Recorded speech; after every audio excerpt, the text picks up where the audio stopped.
Highlight മോളിൽ പോയി കഴിഞ്ഞാൽ കുട്ടികൾക്ക് ഏറ്റവും ഇൻട്രസ്റ്റ് ഉള്ള ഒരു സ്ഥലം ഈ ഒരു സ്നോ ഫാൻറ്റസിയാണ്.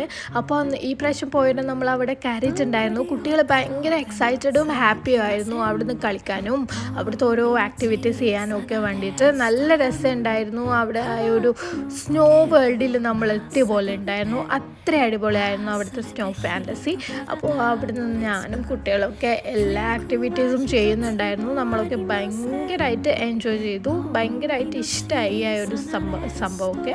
എന്നിട്ട് നമ്മൾ മസാജൊക്കെ ചെയ്തിട്ടുണ്ടായിരുന്നു. എല്ലാവരും മസാജ് ചെയ്തിട്ടുണ്ടായിരുന്നു. എന്നിട്ട് നമ്മൾ ഫ്രൈഡ് ചിക്കനും പിന്നെ ചിമ്മിനിയിലെ ഈ ഒരു സ്പെഷ്യൽ ഡെസേർട്ടും പിന്നെ നമ്മൾ കഴിച്ചത് എന്താണെന്ന് വെച്ചാൽ ഒരു വാഫിൾസൊക്കെ കഴിച്ചിട്ടുണ്ടായിരുന്നു. നല്ല ടേസ്റ്റി ആയിരുന്നു ഇതൊക്കെ. പിന്നെ ഒരു നല്ല സൺസെറ്റൊക്കെ കണ്ട് ബീച്ചിലൊക്കെ നടന്നിട്ട് തമിഴ്നാട്ടിലെ ഫേമസ് ജിഗർദണ്ഡ കഴിക്കാൻ പോയി. അപ്പോൾ അത് അടിപൊളിയായിരുന്നു. അപ്പോൾ അത്രയുള്ളൂ. Okay, by.